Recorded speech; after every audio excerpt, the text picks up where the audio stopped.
কতটা আনন্দের সাথে মাছ ধরছে ওরা, কাদামাটিতে খেলা করে। জোড়ায় জোড়ায় দলবদ্ধভাবে এই শালিক পাখির দলগুলো দেখেই আমার বেশ ভালোই লাগে। দেখুন দর্শক, যদি উঠতে পারতাম এই পাখিদের মতো ডানা মেলে, তবে যখন যেখানে মন চাইতে উড়ে যেতাম আনন্দের সাথে। ওই দেখুন মহিষের সেই খেপাটা রূপ কতটা ভয়ঙ্কর হয়। দেখুন দর্শক, কেমনটা মাথা উঁচু করে শিং দুটো উঁচু করে দাঁড় করিয়ে আমার দিকে তাকালো। কতটা ঝুঁকির সাথে আমি ভিডিও সংগ্রহ করতে লাগলাম।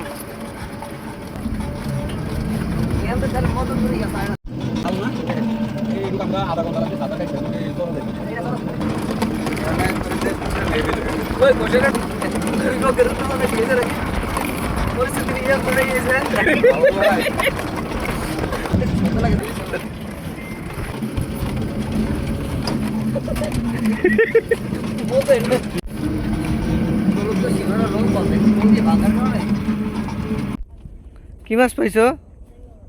চেবা মাছ বেশি পাইছো? কতটা আনন্দের সাথে মাছ ধরছে ওরা, কাদামাটিতে খেলা করে। ওরা কিন্তু আমাকে দেখে অনেকটা লজ্জা পেয়েছে। ছাগলের বাচ্চাগুলো কতটা কিউট।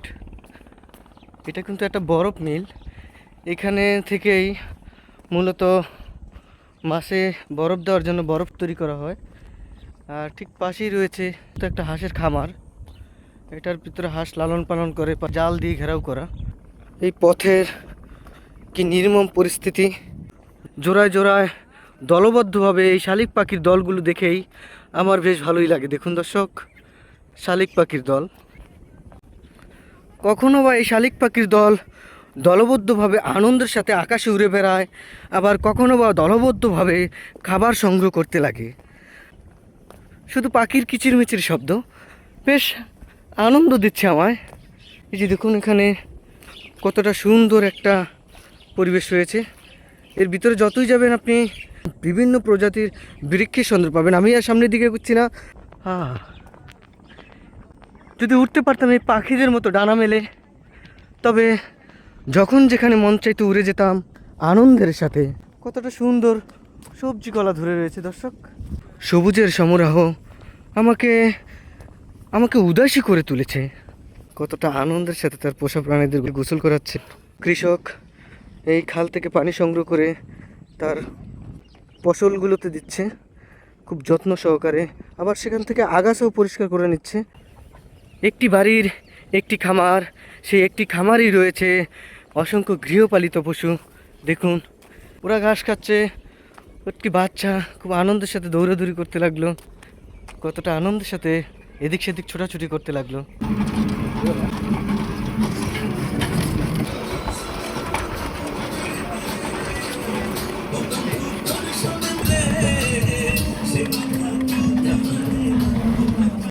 এই সেই পুরাতন কাজিরহাট মাছঘাট, আমরা এখনো অবস্থান করছি পুরাতন কাজিরহাটে।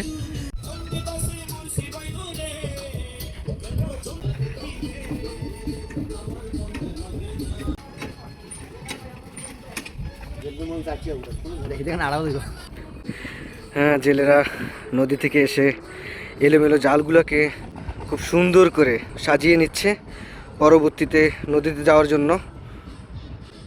আবার অনেক মাঝিরা নদী থেকে ঘাটে এসে অনেকটা নীরবতা পালন করছে।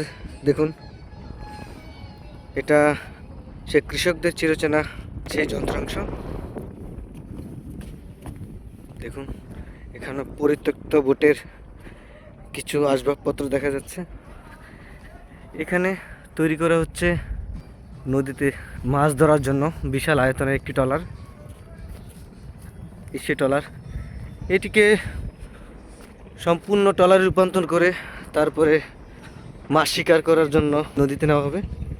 এই যে এই ট্রলার তৈরি করার জন্য যত সরঞ্জাম আছে এখানেই রাখা হচ্ছে। দেখুন দর্শক, এই যে এখানে সাজিয়ে সাজিয়ে রাখা হয়েছে। আমরা যতই সামনের দিকে এগোচ্ছি প্রকৃতি ও পরিবেশ আমাদেরকে খুব আপন করে নিয়েছে দর্শক। দেখুন কতটা মনোমুগ্ধকর, কতটা হৃদয় ছুঁয়ে যাওয়ার মতো দৃশ্য। দেখুন দর্শক, এই যে এক পাশে ফসলি জমি, ঠিক তার পাশে এই যে জেলেদের নৌকোগুলি সারি সারি রাখা হয়েছে। দেখুন দর্শক, এখানকার মুহূর্তটাকে আরও আনন্দময় করে তুলছে। আমি একটু খালের কিনারে গিয়ে ভিডিওটা সংগ্রহ করি, দেখি কতটুকু আরও সুন্দর করে তুলে ধরতে পারি। খুব আনন্দের সাথেই পথ চলতে লাগলাম। চলতে চলতে সংগ্রহ করতে লাগলাম এখানকার সবচেয়ে সুন্দর দৃশ্যগুলো।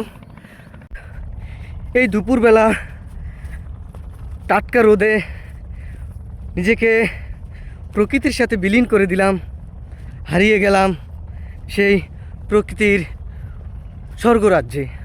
কত সুন্দর একটি ট্রলার, এটাও নদীতে গিয়েছিল মাছ শিকার করার জন্য। অনেকটা ঝুঁকি নিয়ে লাভ দিয়ে এখান দিয়ে পথ পেরোলাম। প্রকৃতি ও পরিবেশ মিলেমিশে একাকার।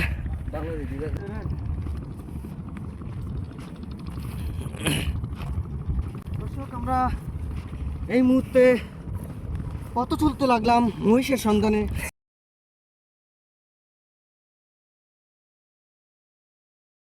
জোয়ারের পানি ধীরে ধীরে বৃদ্ধি পেতে লাগলো, নদীতে জোয়ার আসতে লাগলো। তানবীর নদীর পানিতে অনেকটা গা ভিজিয়ে নিচ্ছে। এখানে যেন ঠিক রীতিমতো এক দ্বিতীয় পতেঙ্গা সমুদ্র সৈকতের সন্ধান পেলাম আমি। কৃষকের ফসলি জমির ভিতর দিয়েই আমরা পথ চলতে একটা সতর্কতার সাথে। দর্শক, কৃষকের ফসল যেন আমাদের দ্বারা কোনো ক্ষতিগ্রস্ত না হয় সেই জন্য অনেকটা সতর্কতার সাথেই আমরা ফসলি জমির ভিতর দিয়ে পথ অতিক্রম করতে লাগলাম। অবশেষে সব জল্পনা কল্পনা, সব ভয়াবহ পথ পেরিয়ে আমরা মহিষের সন্ধানে চলে আসলাম, মহিষের কাছে চলে আসলাম। দেখুন দর্শক, অসংখ্য মহিষ এবং সাথে আছে রাখাল ভাই মহিষগুলা কত সুন্দর করে চড়াচ্ছে মাঠে। দেখুন দেখুন দর্শক, এই যে খুব কেমন দৃষ্টি দিয়ে আমাদের দিকে তাকাচ্ছে। দর্শক, আরো কাছে গিয়ে আপনাদের মহিষগুলা দেখাতে লাগি। দেখুন দর্শক, এই যে আমাদের আজকের যে মূল আকর্ষণ ছিল এই চরের মহিষ। দেখুন দর্শক, আমাদের দেখে ভয় পালাচ্ছে।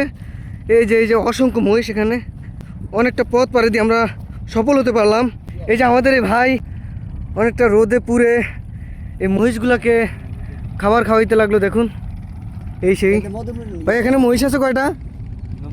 90টা মহিষ। আপনার কি এখানে মহিষ আরও ভিন্ন ভিন্ন মানুষের আছে?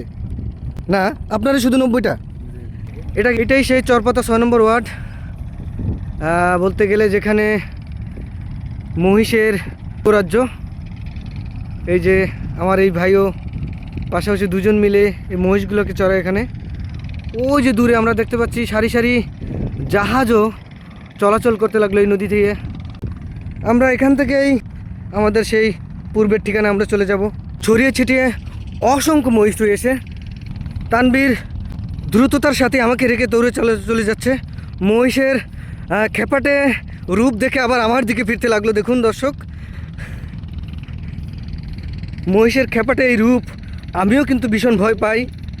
ওই দেখুন মহিষের সেই খেপাটে রূপ কেমন হয়, কতটা ভয়ঙ্কর হয়। দেখুন দর্শক, কেমনটা মাথা উঁচু করে, শিং দুটো উঁচু করে দাঁড় করিয়ে আমার দিকে তাকালো। আঁকাপাকা এই পথ ধরে আমরা চলতে লাগলাম আমাদের পূর্বের ঠিকানায়। তানবীর কিছুটা আগে হাঁটে, আবার কিছুটা পিছন ফিরে তাকায়। অনেকটা দ্রুততার সাথে আমাকে রেখে চলে যেতে চায়, কিন্তু পারছে না, কারণ এখনও অনেক পথ বাকি।